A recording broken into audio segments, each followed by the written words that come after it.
اعوذ باللہ من الشیطان الرجیم بسم اللہ الرحمن الرحیم اللہم صلی علی سیدنا و مولانا محمد وعلی آل سیدنا و مولانا محمد وبارک وسلم وصلوا علیہ انا صلاتی و نسکی و محیایا و مماتی للہ رب العالمین، کہ بے شک میری نماز، میری قربانی، میری زندگی اور میری موت صرف اللہ رب العزت کے لیے ہے جو تمام عالمین کا رب ہے۔ السلام علیکم ورحمۃ اللہ وبرکاتہ۔ آپ دیکھ رہے ہیں پروگرام میری پہچان، اور میری پہچان کی ایک نئی ایپیسوڈ کے ساتھ آپ کی میزبان سیدہ زینب حاضر خدمت ہیں۔ جناب، اس پاک پروردگار عالم نے یہ جو پوری کائنات تخلیق فرمائی وہ ایک خاص نظم و ضبط کے ساتھ تخلیق فرمائی ہے۔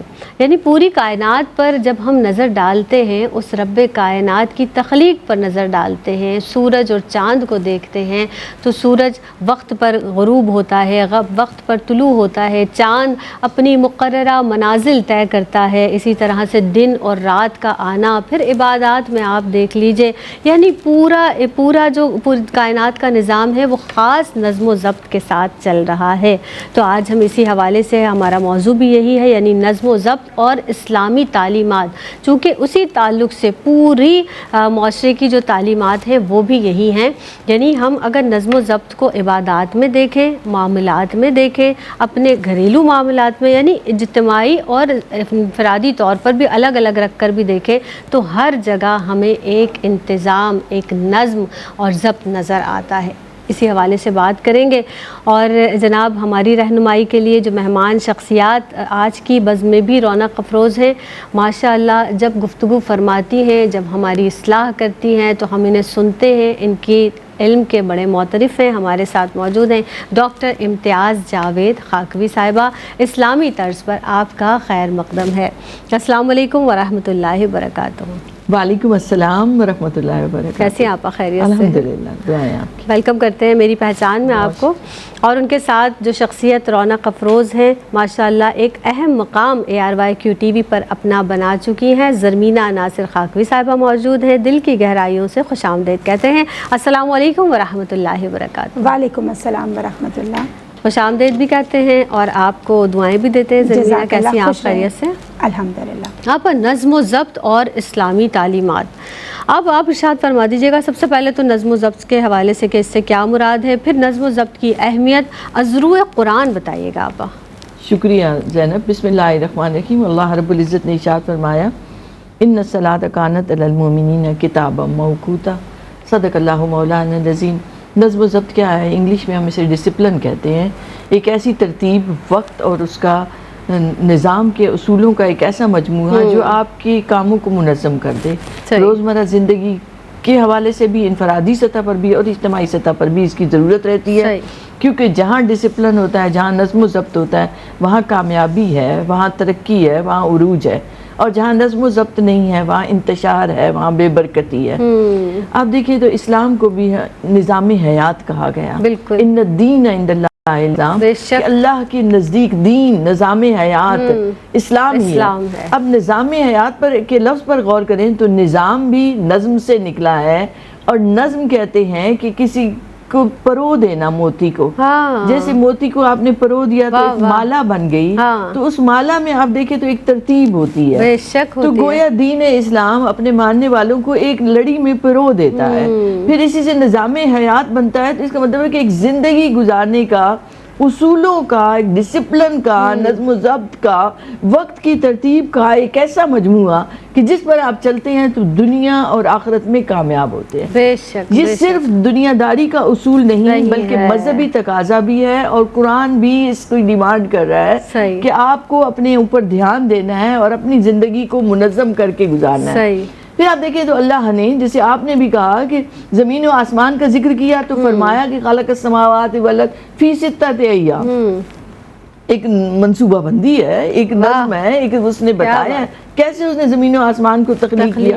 اسی طرح اس نے فرمایا الشمس والقمر بحسبان، کوئی اپنی حد سے آگے نہیں نکلتا، اپنے مقرر کردہ حدود میں۔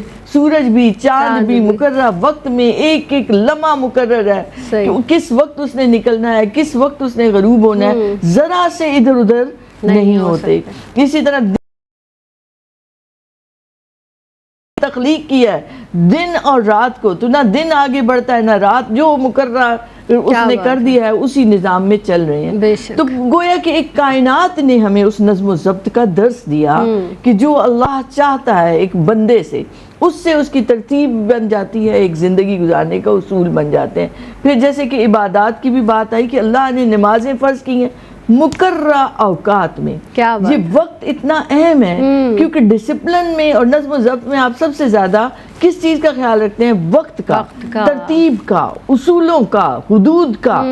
اور یہ ہماری عبادات میں بھی نظر آنا چاہیے اور ہمارے دیگر اعمال میں بھی نظر آنا چاہیے. وہ جو کہتے ہیں نا کہ a stitch in time saves 9. وقت پر آپ نے اپنا سٹچ ایک جو تھا وہ لگا لیا تو آپ کا 9 ٹانکوں سے آپ بچ گئے، واپس بھی نہیں آتا نا، واپس بھی نہیں آتے. جی بالکل. پھر اللہ نے نظام حیات میں ہمیں دیا کہ اطاعت الہی اور اطاعت رسول صلی اللہ علیہ وآلہ وسلم جو زندگی کو منظم کر دیتی ہے، جسے نظم و ضبط آتا ہے. آپ نے ہر لمحے یہ سوچا کہ اس بارے میں اللہ کا حکم کیا ہے، اس وقت ترجیحات میں میرے کیا ہونا چاہیے. اللہ نے معاشرتی ذمہ داریاں دی ہیں تو ان کو طریقہ بھی بتایا ہے کہ ان ذمہ داریوں کو کیسے ادا کرنا ہے. جتنے بھی مشکل حالات ہو، جتنی بھی ذمہ داریاں بڑی ہوں، جب آپ کی زندگی میں نظم و ضبط ہوتا ہے، آپ اپنے وقت کی بہترین قدر کرتے ہیں تو آپ ساری مشکلات سے گزر جاتے ہیں، آپ ساری ذمہ داریوں کو بطریقے آسان ادا کر سکتے ہیں. اور جو نظم و ضبط کا خیال نہیں رکھتا،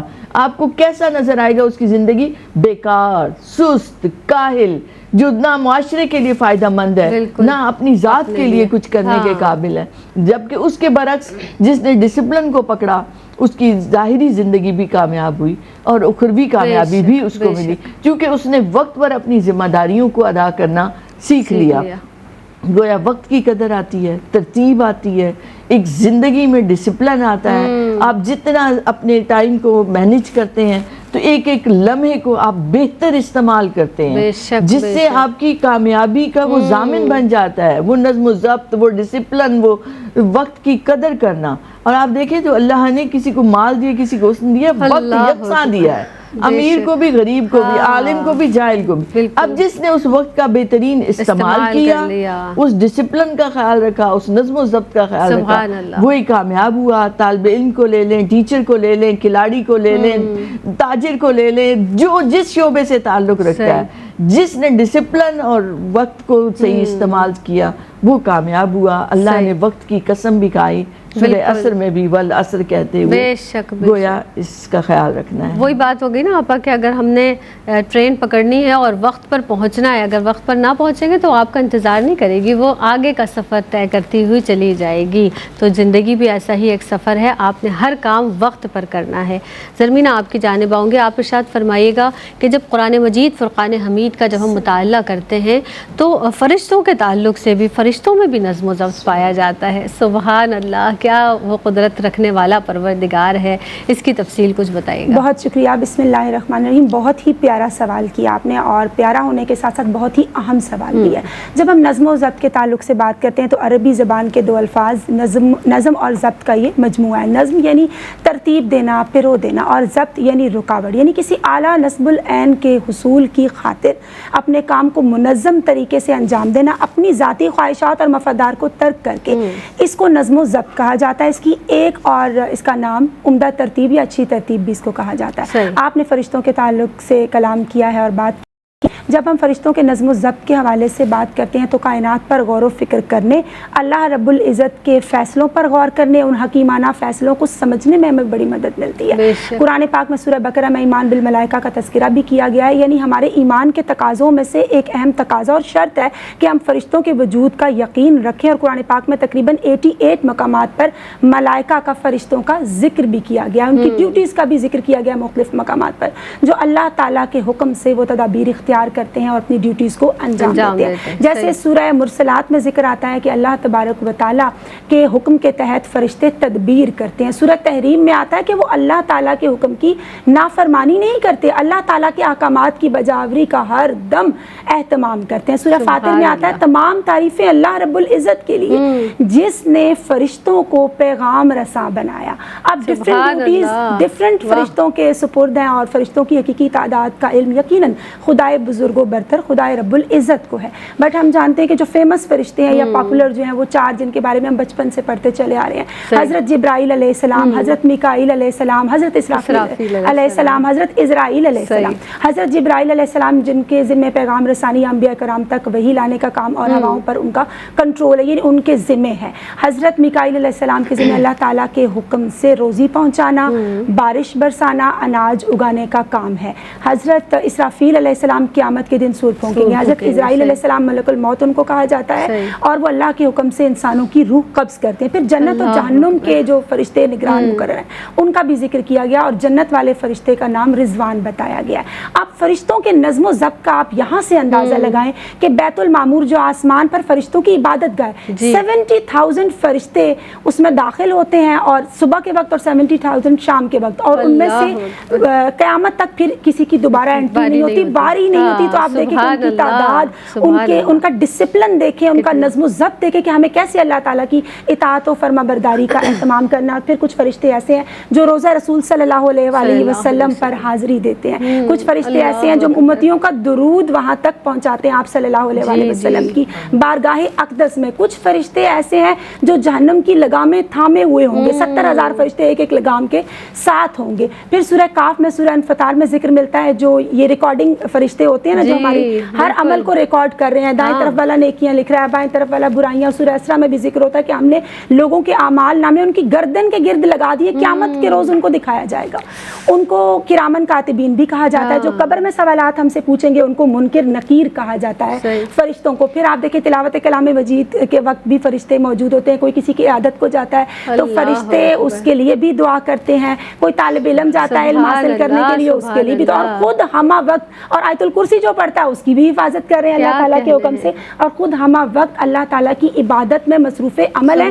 کچھ رکوع کی حالت میں, کچھ سجود کی حالت میں, کچھ قیام کی حالت میں, اور جب اٹھائیں گے تو کہیں گے یا رب العزت ہم سے تیری عبادت کا حق ادا نہیں ہوا. اور یہاں میں اپنی بات کو مکمل کروں گی کہ ابن العربی اور مولانا روم کہتے ہیں کہ کائنات کا ظاہری نظام ہے, اس کے پیچھے باطنی نظام بھی کار فرما ہے.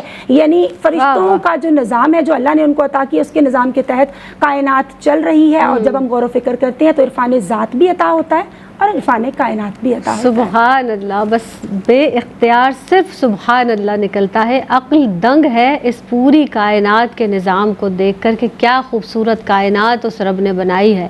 ایک وقفہ لیتے ہیں, حاضر ہوتے ہیں. السلام علیکم ورحمۃ اللہ وبرکاتہ. جناب, تمام تعریفیں اسی رب کے لیے ہیں کہ جس نے اتنے خوبصورت نظام سے اس کائنات کو بنایا ہے اور اتنی ہی عمدگی سے اس کائنات کو چلا بھی رہا ہے. پروردگار عالم کے لیے حمد و ثنا اسی پاک پروردگار عالم کے لیے کہ جس نے انسان کو تخلیق کیا اور ایک ایک ہڈی انسان کی, ایک ایک ہڈی اس کے صحیح مقام پر رکھی. یعنی انسان کے جسم کو ہی اگر دیکھ لیں تو اس میں بھی ایسا نظم و ضبط پایا جاتا ہے کہ عقل دنگ رہ جاتی ہے. اللہ اکبر. نظم و ضبط اور اسلامی تعلیمات آج کا ہمارا موضوع ہے. ڈاکٹر امتیاز جاوید خاکوی صاحبہ تشریف فرما ہے, زرمینہ ناصر خاکوی صاحبہ بھی تشریف فرما ہے. ڈاکٹر صاحبہ, بات کر لیتے ہیں اللہ کے رسول, اللہ کے محبوب سرور دو عالم صلی اللہ علیہ وسلم کی حیات مبارکہ کے تعلق سے. آپ کی حیات مبارکہ اور نظم و ضبط کیا کہیں گی؟ شکریہ زینب.